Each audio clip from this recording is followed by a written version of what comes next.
की धाराएं आपका छोटी छोटी है सीपीसी की।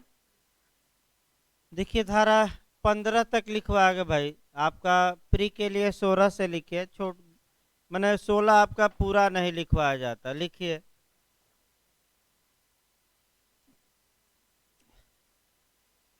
अब आपका सीपीसी की थोड़ा छोटी छोटी धाराएं आएंगी, यानी कि बहुत समय नहीं लगता। अब आपका हमें लगता है शनिवार तक 100 तक तो नहीं, लेकिन ज़्यादा पहुंच जाएगा। मैंने 40-50 धारा समाप्त हो जाएगी, क्योंकि इधर आपका ज़्यादा समय नहीं लगता भाई। स्पीड इधर तेज रहती है। बस आपका वहीं 11 तक समय लगा, और काफ़ी समय लगा, अभी बचा भी है थोड़ा बहुत 11 में। लिखिए धारा 16 भाई।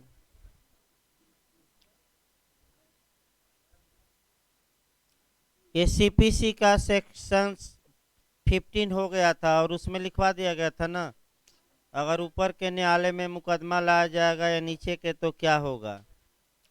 इसके बाद लिखिए भाई आपका सेक्शन 16, हेडिंग डालिए, वादों का वहां दायर किया जाना जहां विषय वस्तु स्थित है। भाई जो शब्द न समझ में आए एक बार इशारा करिए, उसको आसान भाषा में बता दिया जाएगा। हाँ, एक बार बता दीजिए करिए आप लोग, एक दो लोग।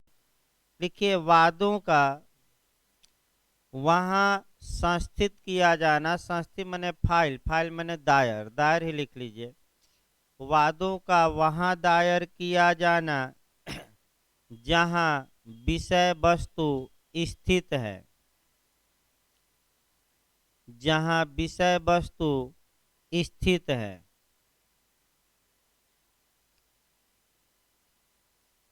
लिखिए पैराग्राफ चेंज करके, यह धारा अचल संपत्ति से संबंधित, यह धारा अचल संपत्ति से संबंधित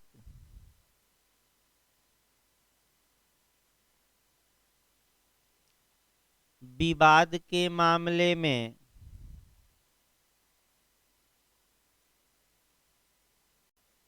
उस स्थान के न्यायालय को इंगित करती है, उस स्थान के न्यायालय को इंगित करती है, माने इंडिकेट करती है, बताती है, इंगित करती है, जिस स्थान के न्यायालय में वाद दायर किया जाएगा,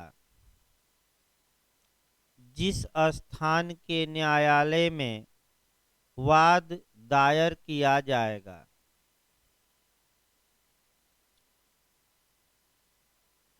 इस धारा का खंड एफ, एफ ही अटैक करना है, उसके बाद परंतु।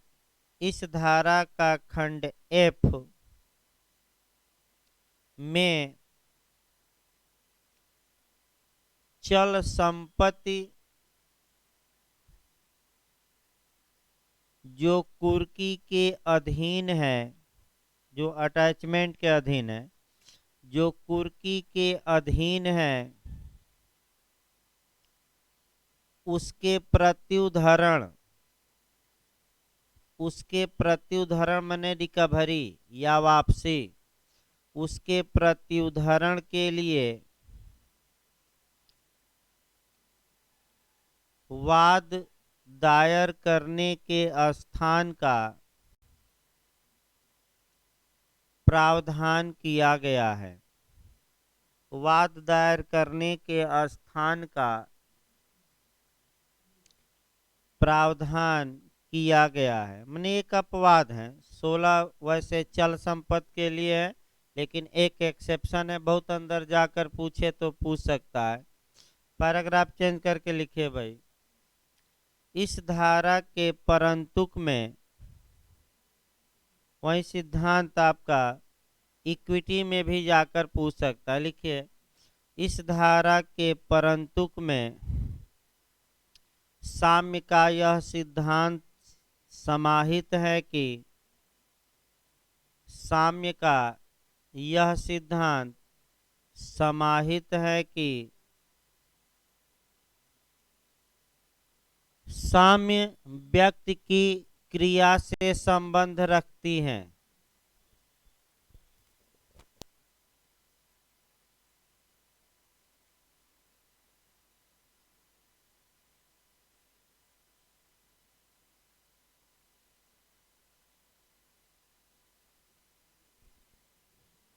ये साम्य का यह सिद्धांत समाहित है कि साम्य व्यक्ति की क्रिया से संबंध रखती है।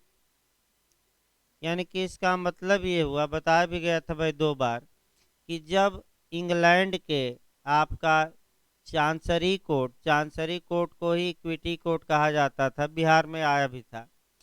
चांसरी कोर्ट निर्णय देते थे और निर्णित ऋणी या जजमेंट डेटर या जिसके खिलाफ निर्णय दिया जाता था, अगर वह उस फैसले का पालन नहीं करता था तो साम्य उसकी संपत्ति को कुर्क नहीं करते थे, बेचवाते नहीं थे, बल्कि उसके अंतःकरण पर प्रभाव डालते थे, अर्थात व्यक्तिगत प्रभाव, अर्थात गिरफ्तार करके कहाँ भेजते थे? जेल।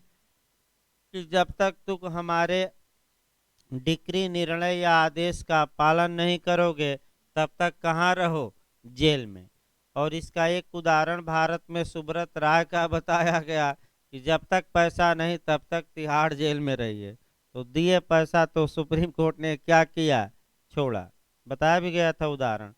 अगला लिखिए धारा 17 सेक्शन 70 लिखिए भाई, आपका 17 यानी कि धारा 17 लिखिए। लिखिए विभिन्न न्यायालयों की अधिकारिता के भीतर विभिन्न न्यायालयों की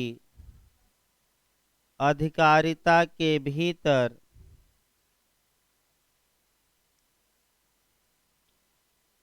स्थित अचल संपत्ति के लिए वाद स्थित अचल संपत्ति के लिए वाद।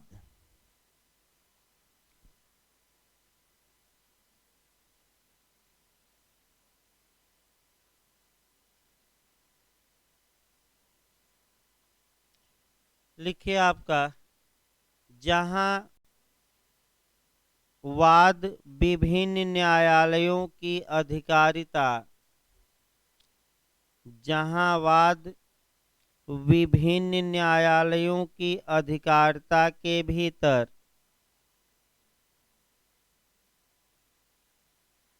जहां वाद विभिन्न न्यायालयों की अधिकारिता के भीतर स्थित अचल संपत्ति के संबंध में स्थित अचल संपत्ति के संबंध में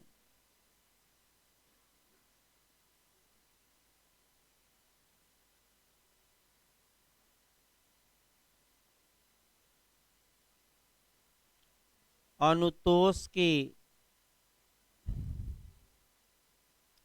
अनुतोष की या ऐसी संपत्ति के प्रति किए गए दोष के लिए प्रतिकर या ऐसी संपत्ति के प्रति किए गए रांग, दोष मने रांग, दोष के लिए प्रतिकर की प्राप्ति के लिए है, प्रतिकर की प्राप्ति के लिए है।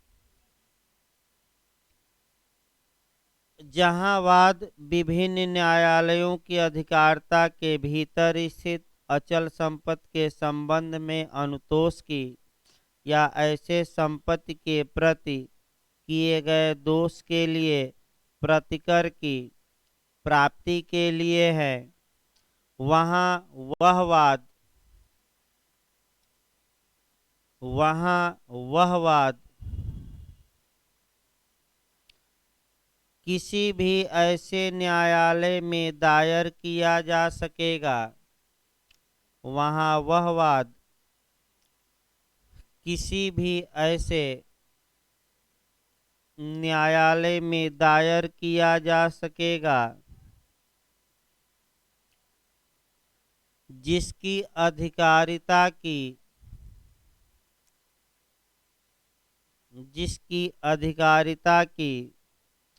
स्थानीय सीमाओं के भीतर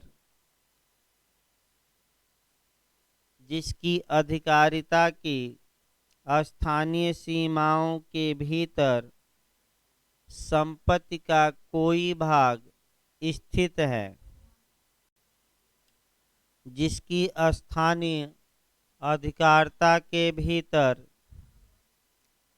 संपत्ति का कोई भाग स्थित है। पैराग्राफ चेंज करके लिखिए, इस धारा के प्रावधान केवल निर्देशात्मक है, आज्ञापक नहीं। ऐसा भी क्वेश्चन आजकल बन रहा है। इस धारा के प्रावधान केवल निर्देशात्मक, यानी कि चाहे पालन करिए या न करिए। न समझ में आया तो लिख लीजिए, निर्देशात्मक मतलब क्या हुआ, पालन करिए या न करिए ये वादी की किस पर निर्भर करता है, इच्छा पर। इस धारा के प्रावधान केवल निर्देशात्मक है, आज्ञापक नहीं है, यानी कि मैंडेटरी नहीं है, ये याद रखना है। इस पर एक उदाहरण बताया गया था वसीयत वाला, कि अगर बी वसीयती संपदा प्राप्त करता है और कुछ आपका संपत्ति बनारस में है, कुछ लखनऊ में और कुछ आपका प्रयागराज में, तो भाई सामान्य नियम है कि तीनों जगह मुकदमा करे। लेकिन धारा 17 कहते हैं कि तीनों जगह ना करो, तुम चाहो तो क्या कर सकते हो, तीनों में से किसी एक जगह। भाई उदाहरण नहीं लिखवाया जा रहा है, दिमाग में आपका वसीयत वाला उदाहरण क्या करना है सेट। अब ये सब इतना डिटेल में लिखवाया नहीं जा सकता। अब लिखिए सेक्शन 18, आइए भाई, आपका पूछा भी गया था इस बार जे में। लिखिए धारा 18, जहां न्यायालयों की अधिकारिता की स्थानीय सीमाएं अनिश्चित हैं। हेडिंग डालिए, जहां न्यायालयों की अधिकारिता की स्थानीय सीमाएं अनिश्चित हैं, वहां वाद के दायर किए जाने का स्थान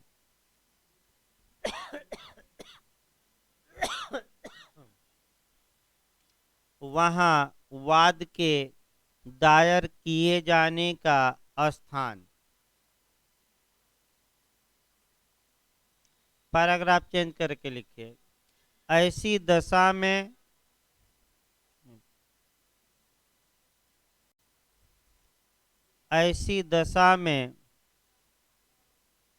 किसी भी ऐसे न्यायालय में वाद दायर किया जा सकेगा। ऐसी दशा में किसी भी ऐसे न्यायालय में वाद दायर किया जा सकेगा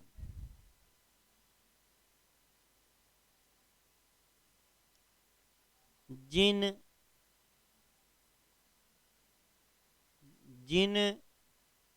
न्यायालयों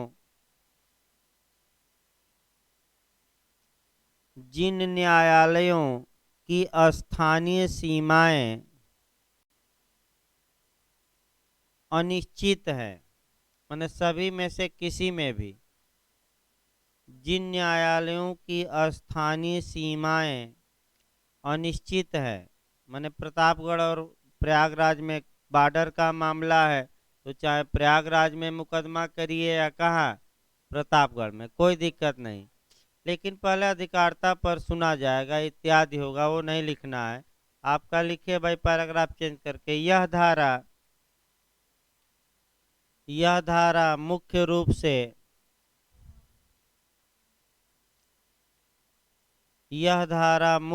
से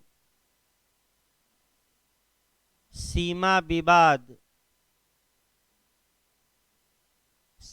विवाद के निपटारे का प्रावधान करती है।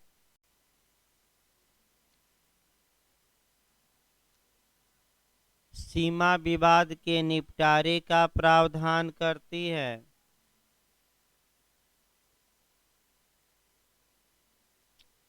तथा क्षेत्राधिकार यानी कि जुरिडिक्शन तथा क्षेत्राधिकार संबंधी अनिश्चितता को दूर करती है।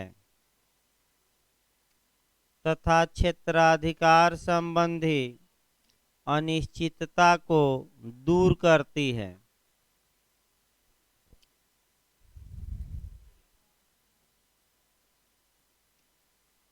सेक्शन 19 लिखिए भाई आपका।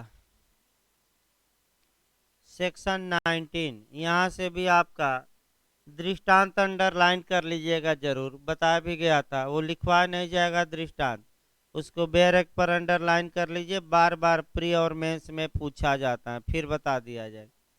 हमेशा ये क्वेश्चन आया है 19 से। लिखिए हेडिंग, शरीर या चल संपत्ति के प्रति, शरीर या चल संपत्ति के प्रति किए गए दोषों के लिए, शरीर या चल संपत्ति के प्रति किए गए दोषों के लिए प्रतिकर के लिए वाद,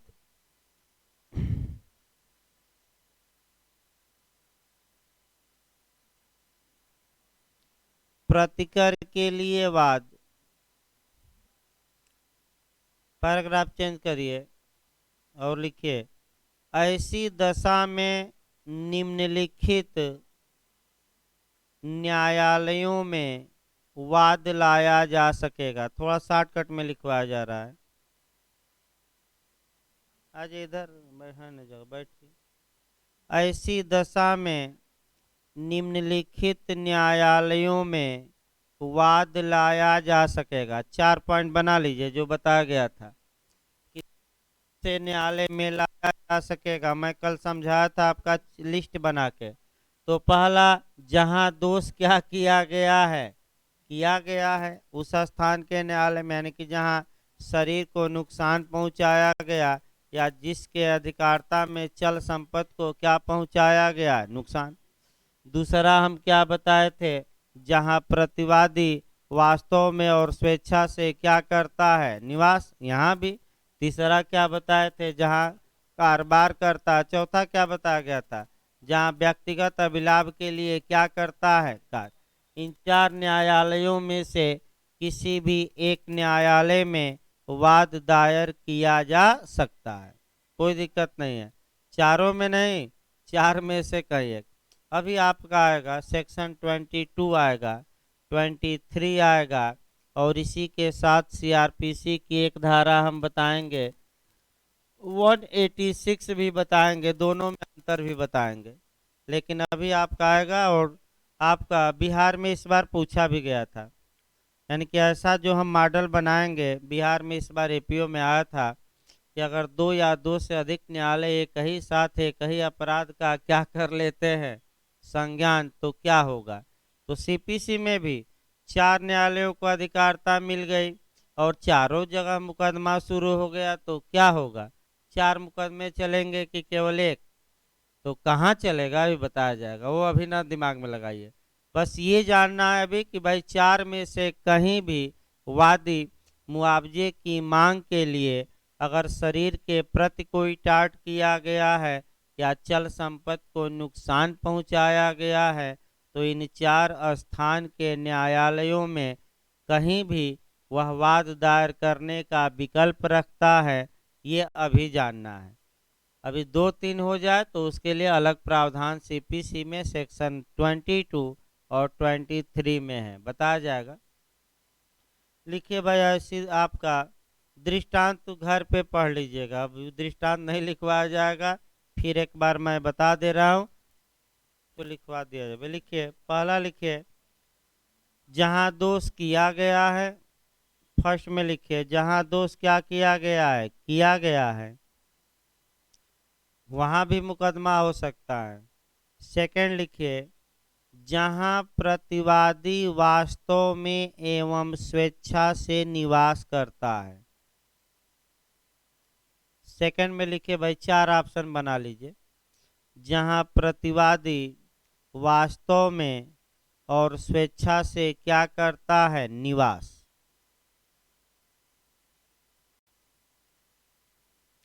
थर्ड में लिखिए, जहां प्रतिवादी कारोबार या बिजनेस करता हो, वहां भी मुकदमा। जहां प्रतिवादी क्या करता हो, कारोबार, बिजनेस यानी कि व्यापार, ना है तो लिख लीजिएगा, क्या करता हो, व्यापार। और चौथा आपका जो है, जहां प्रतिवादी अभिलाभ के लिए स्वयं कार्य करता हो, दूसरे के माध्यम से नहीं। चौथा आप लिखिए, जहां प्रतिवादी अभिलाभ के लिए माने बेनिफिट के लिए, दूसरे के माध्यम से नहीं, क्या करता हो, स्वयं कार्य करता, माने स्वयं वहां जाकर क्या करता है, कार्य। फिर एक बार देखिए, जहां प्रतिवादी अभिलाभ के लिए स्वयं कार्य करता हो, और इसके लिए एक अधिवक्ता साहब का उदाहरण भी बताया गया था कि एक हाई कोर्ट के अधिवक्ता है प्रतापगढ़, स्वयं जाकर कचहरी में मुकदमा लड़ते हैं, तो ये व्यक्तिगत अभिलाभ के लिए स्वयं कार्य करते हुए माने जाएंगे। और अपने जूनियर को कह दे रहे हैं कि जाकर लड़ो, तो बताइए स्वयं गए कि दूसरे के माध्यम से अभिलाभ पा रहे हैं, तब ये आपका प्रावधान लागू नहीं होगा। यानी कि उनको क्या जाना पड़ेगा इस धारा के लिए, स्वयं। दूसरे के माध्यम से कर सकते हैं, वो अलग बात है, लेकिन ये सेक्शन लागू नहीं होगा तब। आइए धारा 20 लिखिए भाई आपका। सेक्शन 20 से अभी पिछली बार जेस में भी आया था। धारा 20 लिखिए, अन्य वाद वहां दायर किए जा सकेंगे, अन्य वाद वहां दायर किए जा सकेंगे जहां प्रतिवादी निवास करते हैं या वाद हेतु पैदा होता है। अन्य वाद वहां दायर किए जा सकेंगे जहां प्रतिवादी निवास करते हैं या वाद हेतु यानी कि काज ऑफ एक्शन, न समझ में आए तो लिख लीजिए, वाद का आधार।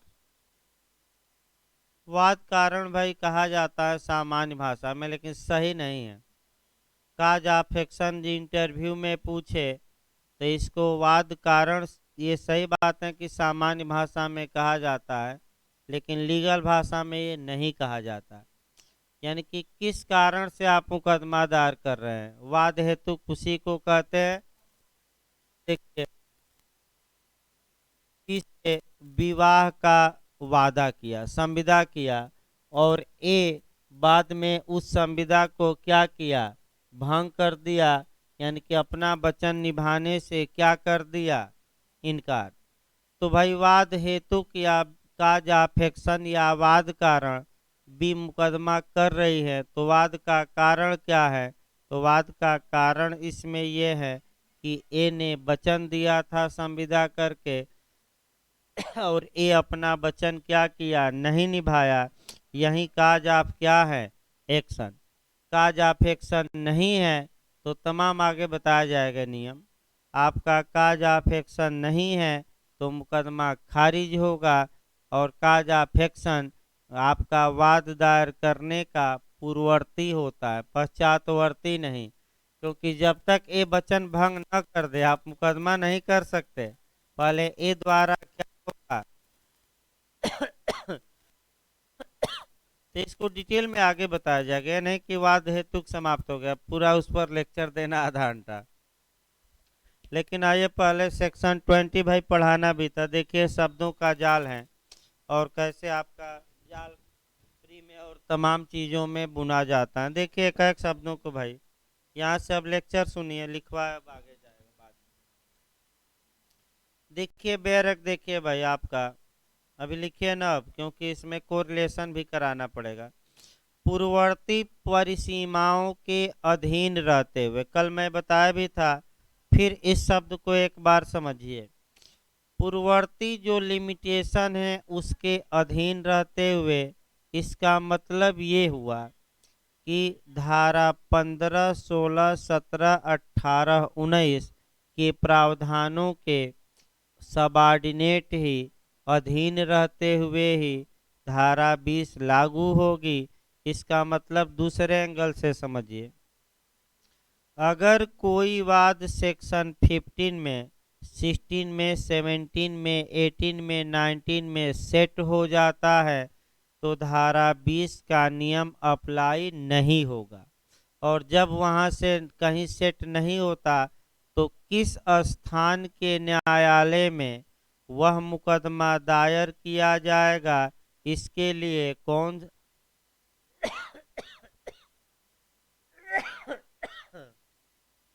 इसके लिए कौन सा सेक्शन काम करेगा, 20। अतः पहला नियम ये बना लेना है, पूछा भी जाता है कि वाद दायर करने के स्थान के बारे में रिजुडियरी प्रावधान अवशेषी धारा अवशिष्ट प्रावधान किस धारा में, तो कौन मार कराना है, 20। इसी के साथ आपका देखिए आईपीसी में थोड़ा समझने का इसको प्रयास करिए कैसे लिखा है। जब आप आईपीसी का सेक्शन 100 और 103 पढ़ते हैं, आया भी था बिहार में भी, एपीओ में भी आया था, फिर एक बार एक लाइन हम बता देते हैं।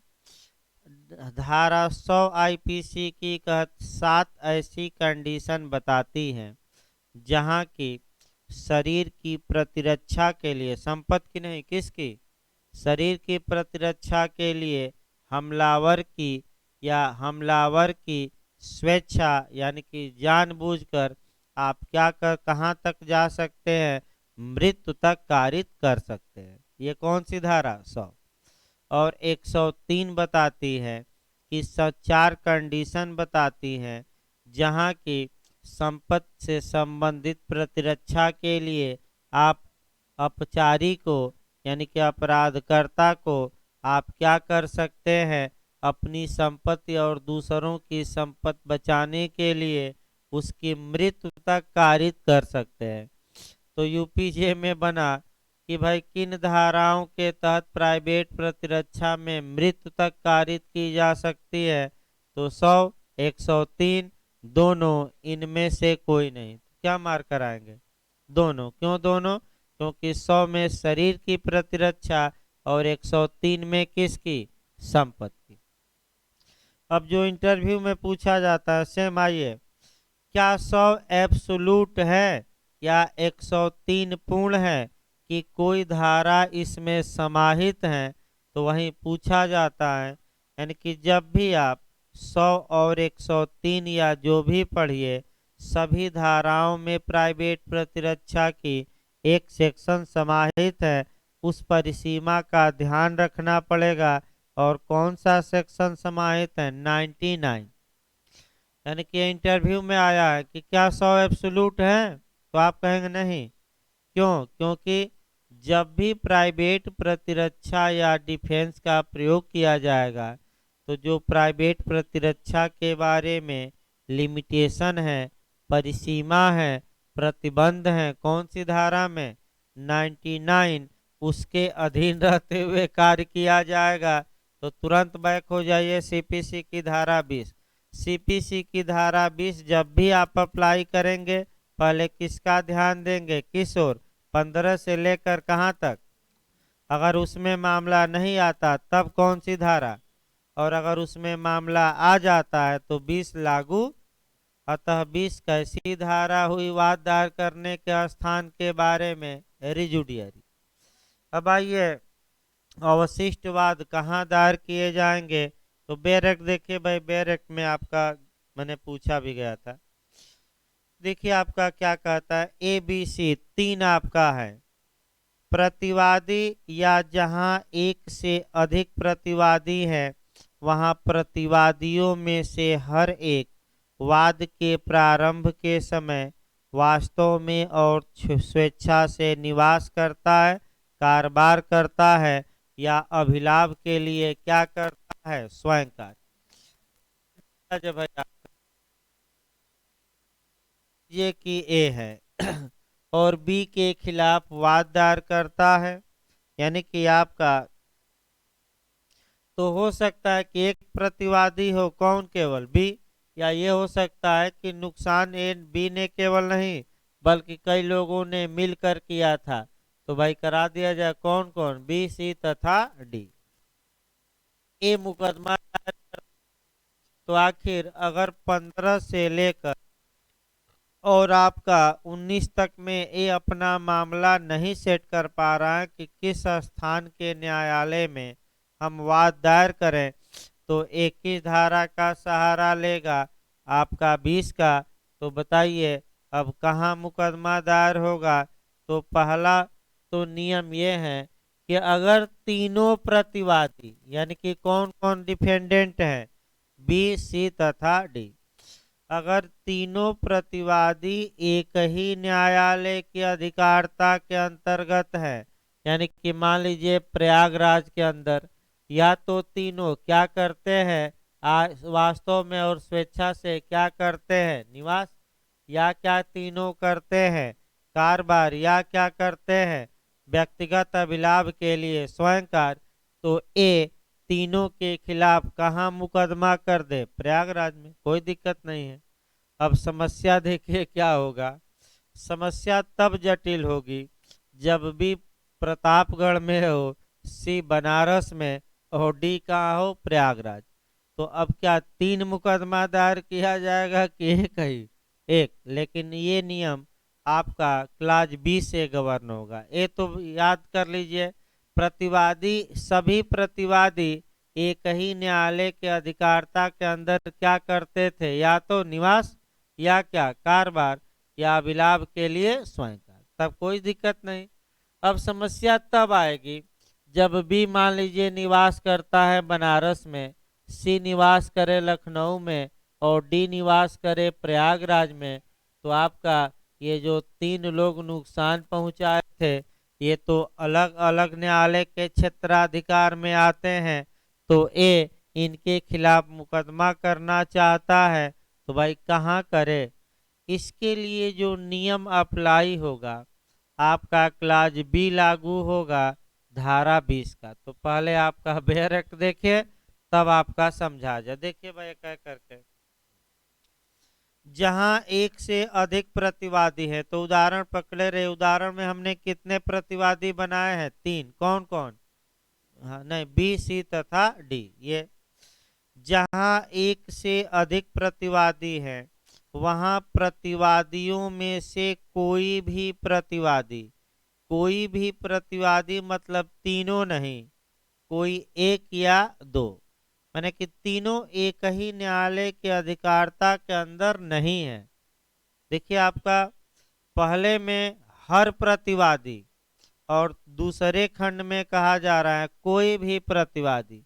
इसको समझिए, हर प्रतिवादी मतलब तीनों एक ही क्षेत्राधिकार में थे, और आपका खंड बी में कह रहा है कोई भी प्रतिवादी, यानी कि बी तथा सी और डी एक जगह नहीं है। कहाँ कहाँ है ये, अलग अलग जिलों में है।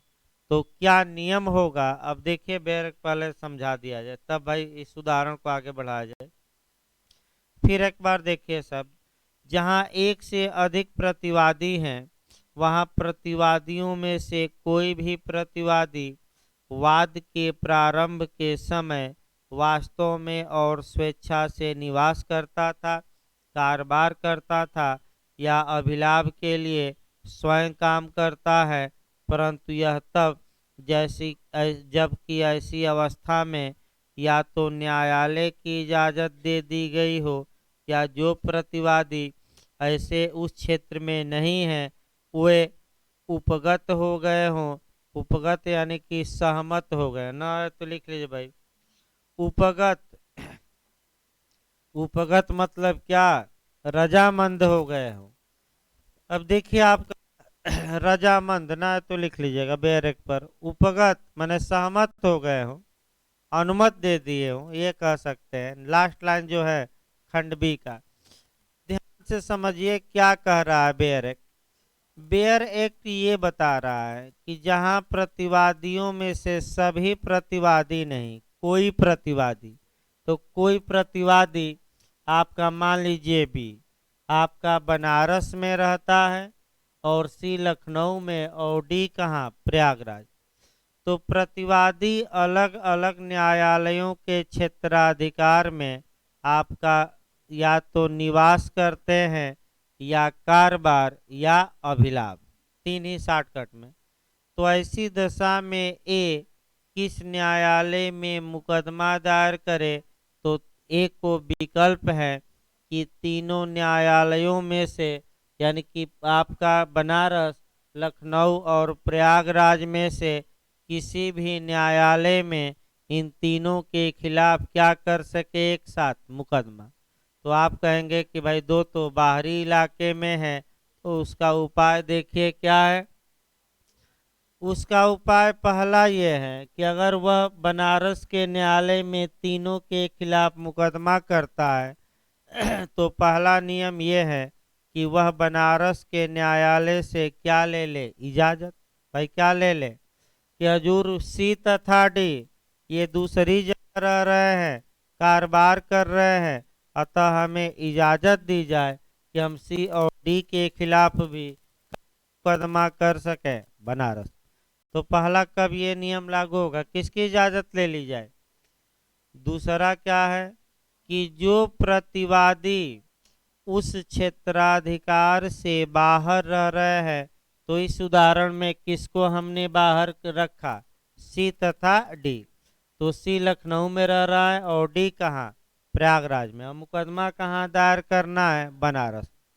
तो दूसरा नियम ये कहता है कि जो प्रतिवादी उस न्यायालय की अधिकारता के बाहर रह रहे हैं, कारोबार कर रहे हैं या व्यक्तिगत अभिलाभ के लिए स्वयं कार्य कर रहे हैं, वे सभी प्रतिवादी क्या हो जाए, रजामंद हो जाए, अपनी अनुमति दे दें, एसेंट दे दें।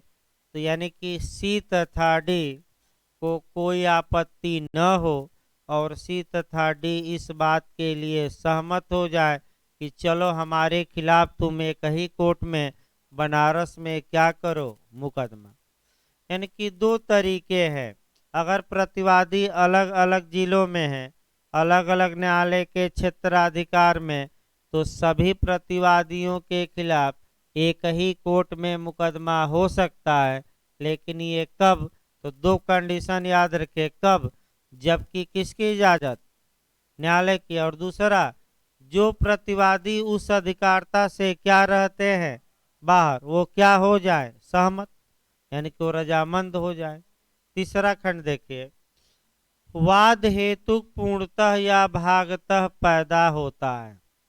यानी कि जहां काज ऑफ एक्शन या तो पूर्ण रूप से या आंशिक रूप से, पूर्णतः माने पूर्ण रूप से, भागतः मतलब आंशिक रूप से उत्पन्न होता है। अब यही आपका जो ये काज ऑफ एक्शन है, इसको भाई अलग से पढ़ाया जाएगा। यहाँ दो ही लाइन तीन लाइन हम बता रहे हैं। काज ऑफ एक्शन आपका, इसका मतलब ये हुआ कि किस आधार पर आप मुकदमा कर रहे हैं। सामान्य भाषा में कहा जाता है वाद का कारण, यानी कि ये मुकदमा आप किस कारण से कर रहे हैं। वहीं वाद हेतुक होता है, लेकिन लीगल भाषा में फिर बता दूं ये बात सही नहीं है। तो वाद हेतु की परिभाषा बताया जाएगा, आवश्यक तत्व बताए जाएंगे आगे, और केस भी आपको पढ़ना पड़ेगा। और वाद हेतुक नहीं है तो क्या होगा, वाद हेतुक मुकदमे के पहले का हो कि बाद में हो, ये तमाम बातें आगे आपका डिटेल में चलेंगी। बस एक लाइन याद रखना है यहाँ कि एक उदाहरण मैं बस वाद हेतु का बता रहा हूँ, एक पूर्णतः और एक भागतः, सही रहेगा। मान लीजिए सीबीआई एपीओ का ही आया है, वहीं बता दिया जाए। हाँ भाई, जिसको फार्म डालना है सीबीआई एपीओ का डाल सकता है। कब तक डेट है ये, 18, हाँ 12 है कि 18, 18 है ना। हाँ भाई देखिए, आपका बता दिया जाए, जो लोग फार्म डालना चाहते हैं आप डाल सकते हैं फार्म, और आपका केवल प्री होता है और इंटरव्यू होता है। पिछली बार 3-4 लोग कोचिंग से सेलेक्ट हुए थे। अभी है कि भाई देश में कहीं भी भेजा जा सकता है, तो एक दो लोगों को असम भेज दिया तो किसी को कहीं हैदराबाद। लेकिन आपका मैंने अच्छा चांस रहता है सीबीआई एपीओ में भी। अगर आप प्री में चढ़े हुए हैं यानी कि प्री में ज़्यादा करके आए हैं तो पूरा चांस रहता है होने का। और लोग अपना प्री में ज़्यादा करके आए और इंटरव्यू में थोड़ा कम नंबर मिला तब भी काम चल गया। यानी केवल इंग्लिश इंग्लिश मीडियम के नहीं थे, हिंदी मीडियम के ही थे, ये भी मैं बता दूं। और सीबीआई एपीओ में भी अच्छी आपका पोस्ट है, कोई ये नहीं है। तो जो लोग डालना चाहते हैं फार्म डाल सकते हैं। आपका आईपीसी सीआरपीसी एविडेंस ये पढ़ना है और एक दो माइनर पढ़ना है। उसका मैं सिलेबस मंगा रहा हूँ फ़ोन करके, तो जो लोग सेलेक्ट हुए हैं, क्योंकि लोग बता रहे हैं कि नेट पर नहीं मिल रहा है, तो उसका सिलेबस में मैं हाँ, दिल्ली पुलिस रेगुलेशन, सीबीआई स्थापना, और कोई माइनर है? हाँ, देख लेंगे, हम उसको मंगा लेते हैं। सिलेबस तो एक दो दिन में सबको भेज देंगे, व्हाट्सएप और टेलीग्राम हर एक जगह भाई। उसको मंगा लेते हैं। तो जो लोग डालना चाहते हैं भाई, अच्छा चांस है अपना, अगर एज हो तो आप डाल दीजिए, कोई ये नहीं है, मैंने चांस अच्छा है। और आपका सीआरपीसी आईपीसी चल ही रहा है, फिर एविडेंस लग जाएगा, कोई दिक्कत है नहीं। माइनर अपना थोड़ा खाली हो जाए तो पढ़ा दिया जाएगा अलग से, कोई मैंने सिलेबस कंप्लीट करा दिया जाएगा परीक्षा के भाई पहले, क्योंकि अभी एग्जाम की डेट भी नहीं है कोई कि नहीं तुरंत हो जाए। देखिए भाई, आपका आगे वाद हेतु का आपका बताया जाए संघ लोक सेवा आयोग पर। देखिए, एक कम से कम उदाहरण से पकड़िए, एक हम पूर्णतः बताएंगे और एक आपका अंशतः बताएंगे, यानी कि भागतः, दोनों एक ही में समाज। मान लीजिए प्रयागराज का एक लड़का है और संघ लोक सेवा आयोग का फार्म भरता है। संघ लोक सेवा आयोग उसका फार्म रिजेक्ट कर देता है। तो रिजेक्ट किया कुछ आधार बताकर, तो आपका वाद है और लड़का मुकदमा करना चाहता है। तो वाद हेतु किस स्थान पर पूर्णतः उत्पन्न हुआ, जहां की लोक सेवा आयोग ने फार्म को एक्सेप्ट करने से क्या किया, पूरी तरह इनकार। तो बताइए कहाँ उत्पन्न हुआ काज ऑफ एक्शन? दिल्ली में। कहाँ उत्पन्न हुआ? लेकिन ये भी सतर्क रहना है कि जब लड़के का फार्म रिजेक्ट किया गया तो उसे जो सूचना दी गई वह प्रयागराज में दी गई। तो प्रयागराज में पूर्णतः तक काज ऑफ एक्शन उत्पन्न नहीं हुआ, बल्कि लड़के ने कि हमारा फार्म रिजेक्ट हो गया है, कहाँ सूचना पाई? प्रयागराज में। तो वाद हेतु पूर्णतः कहाँ जन्म लिया? दिल्ली। और अंशतः कहाँ? तो लड़का संघ लोक सेवा आयोग के खिलाफ कहाँ मुकदमा कर सकता है? दोनों जगह, या तो प्रयागराज में करे या कहाँ करे, दिल्ली में। अगर आपका आयोग कहे कि नहीं केवल दिल्ली में, तो ये कोई मतलब नहीं है, वो लिख देने से नहीं हो जाएगा, मैं बता दूं। ऐसे तो लिखना हुआ तो सभी लोग लिख देंगे कि हाँ केवल, यानी कि कई लिखते हैं ना कि क्षेत्राधिकार केवल क्या होगा, उससे मतलब नहीं है लिखने से। आप किसी के क्षेत्राधिकार को काट नहीं सकते लिखकर। और लड़का कहाँ मुकदमा दायर कर सकता है? प्रयागराज में। तमाम लड़के करते भी हैं, दिल्ली थोड़े जाते हैं, यही करते हैं। और संघ लोक सेवा आयोग का आपका अधिवक्ता है यहाँ, भाई पैसा भी देता है संघ लोक सेवा आयोग। उत्तर प्रदेश लोक सेवा आयोग भी अधिवक्ताओं की फौज रखा है, और बहुत ज़्यादा मैंने कई करोड़ रुपया 2 साल में 1 साल में अधिवक्ता ले लेते हैं, इसमें कोई शक नहीं है। रोज मुकदमा होता है, रोज अधिवक्ता पैसा लेगा तभी तो फाइल तैयार करेगा। अगला देखिए भाई, इसको आपका वाद हेतु का अलग से बताया जाएगा भाई डिटेल में, ये ना समझिए कि समाप्त हो गया, बस एक लाइन में आपको समझाने के लिए बताया गया। अब आइए धारा 21। अब लिखवा नहीं जाएगा, अभी लिखवा एक ही बार जाएगा। स्पष्टीकरण छोड़, निगम के बारे में है। जैसे एलआईसी कंपनी है, और एलआईसी कंपनी का मान लीजिए मुख्य ऑफिस आपका है, ये कहाँ है, बॉम्बे की दिल्ली, भाई हमें भी याद नहीं है, हो सकता है। देखिए हमें भी कोई उदाहरण भाई, मान लीजिए एक कोई कंपनी हो, उससे मतलब नहीं है।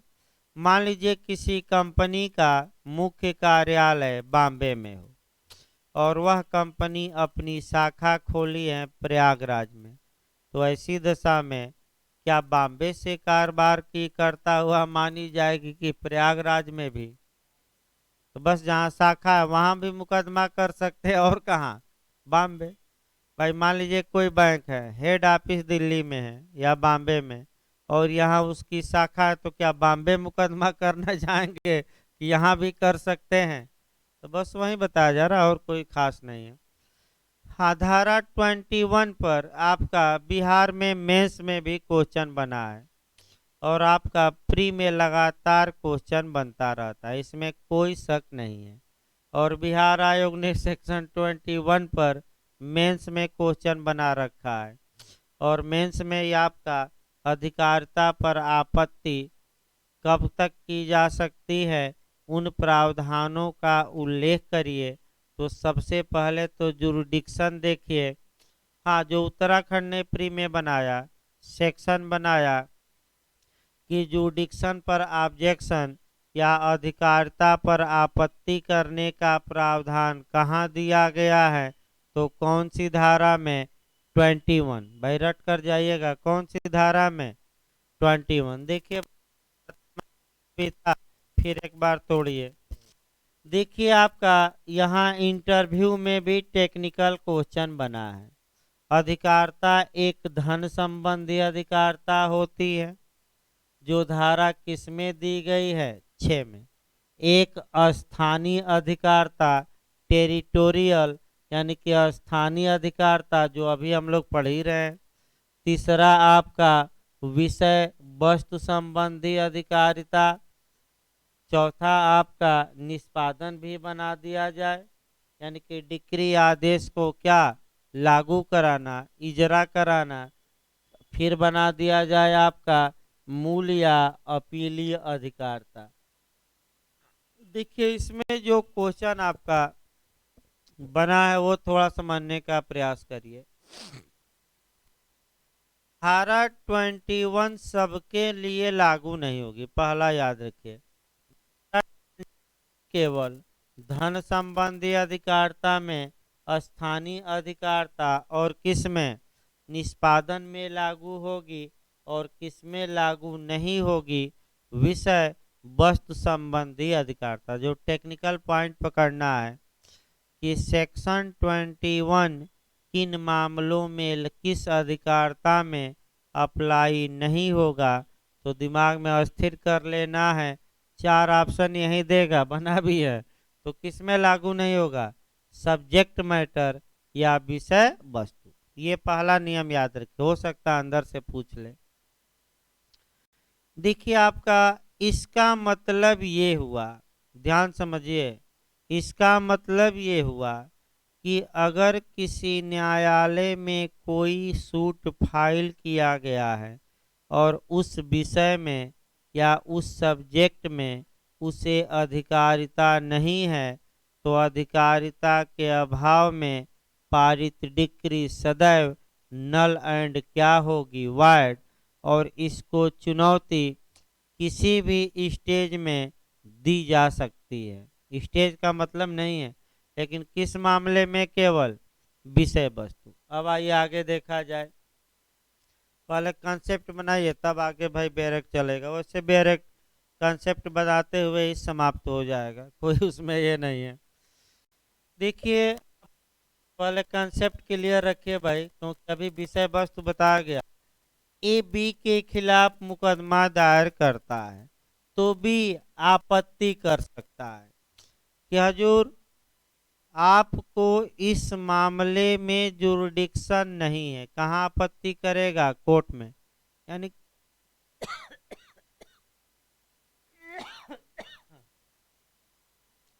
फिर इस उदाहरण को अच्छे से देखिए, इसी में हम तीनों आपका प्रावधान बताएंगे। यानी कि इसी उदाहरण में आपका धन संबंधी अधिकारिता पर आपत्ति कराएंगे, फिर किस पर? स्थानीय पर, और फिर किस पर? निष्पादन पर। लेकिन विषय वस्तु छोड़ देना है, क्योंकि 21 से वो क्या है?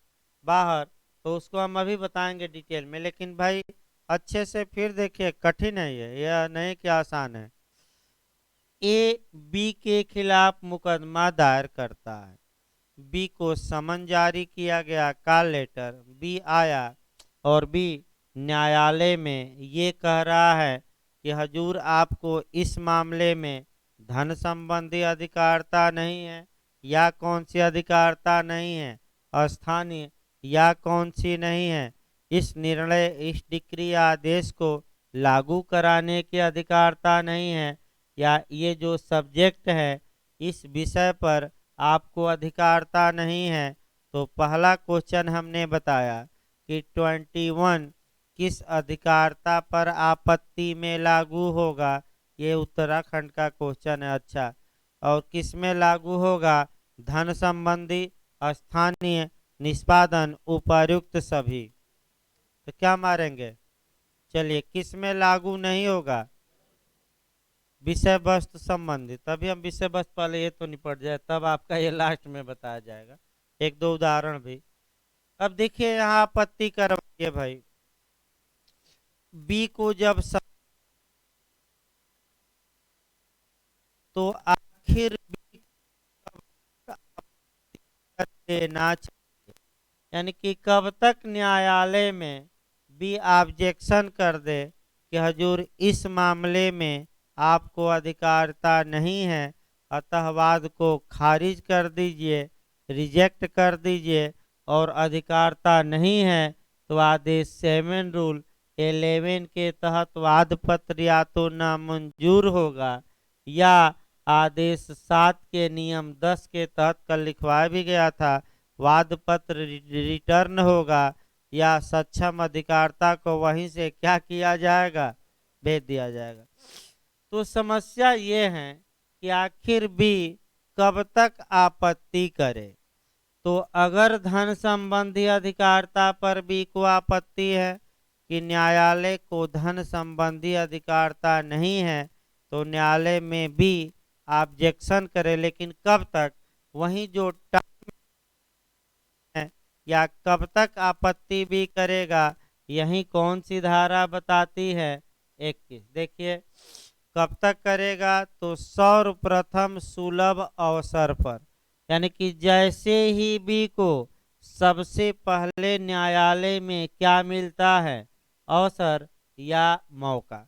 तो पहला नियम क्या आया कि बी कब आपत्ति करे, तो सर्वप्रथम सुलभ अवसर पर, यही शब्द याद रखना है, यानी कि जैसे ही बी को न्यायालय में आया भी और जैसे ही पहला मौका न्यायालय के समझ अपनी बातें रखने का मिला, भी तुरंत क्या कर दे, आपत्ति न्यायालय में कि हजूर आपको धन संबंधी अधिकारता नहीं है, अतः वाद को आप खारिज करिए। अगर सर्वप्रथम मने सुलभ अवसर पर करे, या जहां फैक्ट इन इशू का निर्माण होता है, यानी कि जहां विवादक तथ्य बनाए जाते हैं, तो विवादक तथ्य के निर्माण के समय या उसके पूर्व। कब तक करे, विवादक तथ्य के, फैक्ट इन इशू के निर्माण के समय या उसके पूर्व।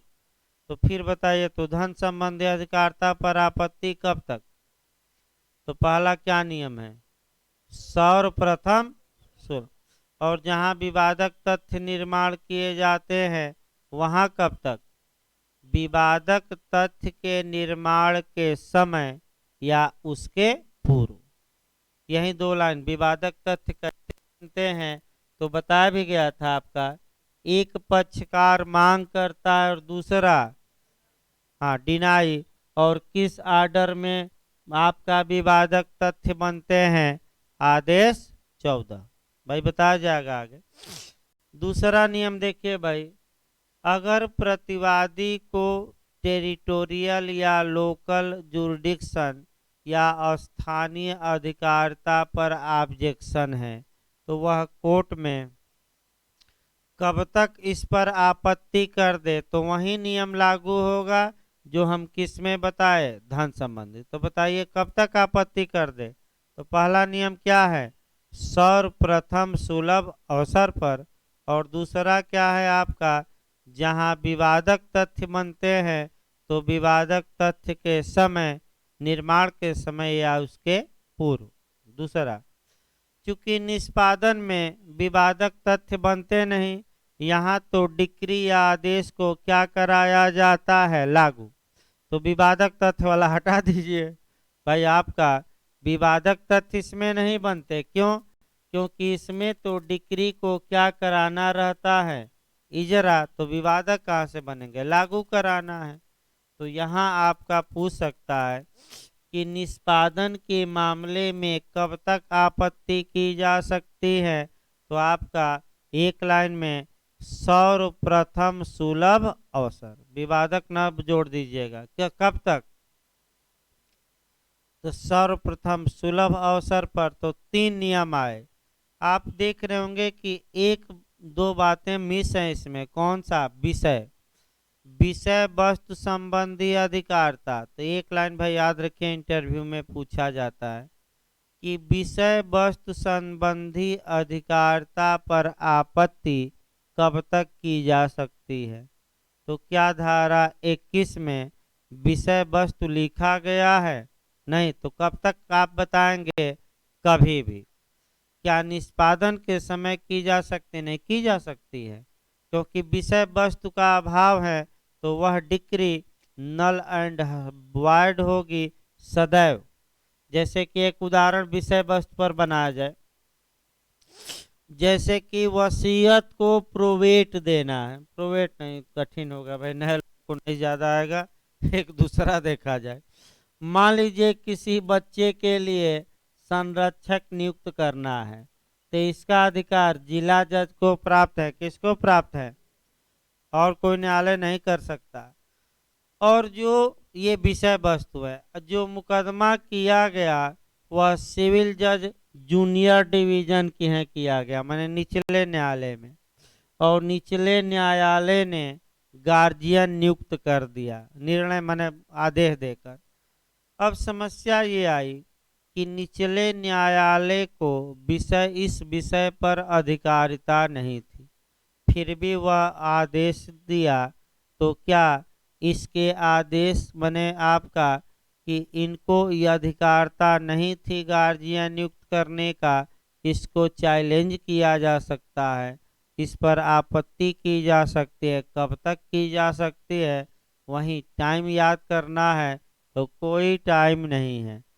जब आप चाहें तब आपत्ति कर सकते हैं, लेकिन किस मैटर में आपका, जब उस न्यायालय को किसकी अधिकारता न हो, सब्जेक्ट मैटर की, यानी कि विषय वस्तु। दूसरा उदाहरण देखिएगा, एक और देखा जाए प्रोवेट का ही हल्का सा। देखिए प्रोवेट में भी देखिए, प्रोवेट के मामले में भी समझना है, वसीयत को प्रोवेट देने का हक केवल आपका जिले में जिला जज को है, निचले न्यायालय को नहीं है। तो अगर निचले न्यायालय में प्रोवेट के लिए आवेदन दिया गया है, तो आप कभी भी आपत्ति कर सकते हैं कि हजूर इस विषय में निचले न्यायालय को अधिकारता नहीं है। अगर निचला न्यायालय प्रोवेट दे भी दिया तब भी कर सकते हैं, यानी कि कभी भी निर्णय के बाद भी। क्यों? क्योंकि एक लाइन में याद रखिए कि विषय वस्तु संबंधी अधिकारता के अभाव में पारित डिक्री सदैव हमेशा क्या होगी, नल एंड वाइड, यानी कि अकृत और शून्य। देखिए काफी कठिन है ये, इसमें शक नहीं है, आपका अंदर से पूछ ले तो दिक्कत आती है। अब बेरेक्ट में बचा है, क्या पढ़ दिया जाए। देखिए भाई आपका एक दो पॉइंट बचा है। देखिए आपका 3 पॉइंट है, तीनों हमने बता दिया। पहला आपका स्थान संबंधी, दूसरा धन संबंधी, और तीसरा आपका कह सकते हैं कि आपका कौन सा बचा, निष्पादन।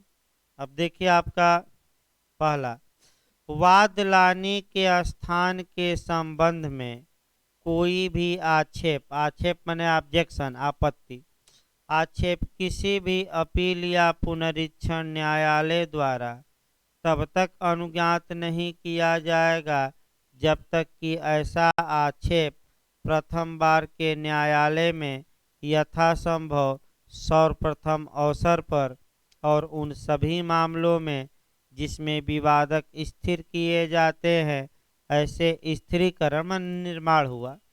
स्थिरीकरण के समय या उसके पहले न किया गया हो और जब तक कि उसके परिणाम स्वरूप न्याय की निष्फलता न हुई हो। अगर प्रतिवादी को पर आपत्ति है तो ऐसी दशा में प्रतिवादी को चाहिए कि वह सर्वप्रथम सुलभ अवसर पर या अगर विवादक स्थिर होते हैं तो विवादक के स्थिरीकरण के समय या उसके पूर्व इस पर क्या कर दे, आपत्ति। अगर ऐसा वह नहीं किया और उसके खिलाफ निर्णय आ गया, डिक्री पारित हो गई और वह अब कहाँ जाता है, अपील में, या क्या कराना चाहता है, पुनरीक्षण, तो अपील या पुनरीक्षण न्यायालय में वह इस आपत्ति को नहीं उठा सकता। लेकिन अपील या पुनरीक्षण न्यायालय में कब कह सकता है कि हमारी आपत्ति सुनी जाए, जबकि निचले न्यायालय में वह आपत्ति समय के अंदर किया था और निचले न्यायालय ने उसकी आपत्ति को मानने से क्या कर दिया था, इनकार, और उसके खिलाफ निर्णय आया था और इसके कारण न्याय क्या हो गया था, विफल। तो इसको थोड़ा डिटेल में कल बताएंगे हम भाई, आपका काफ़ी उलझाऊ है। एक बार फिर कल हम बताएंगे आपको, यानी कि एक बार फिर आपको हम बताएंगे, क्योंकि 21 देखिए वो समझना और ऐसे पढ़ना और समझना में अंतर है भाई। तो कल क्लास चलेगा भाई आपका, आज सभी क्लास बंद रहेंगे भाई, बता दिया जाए।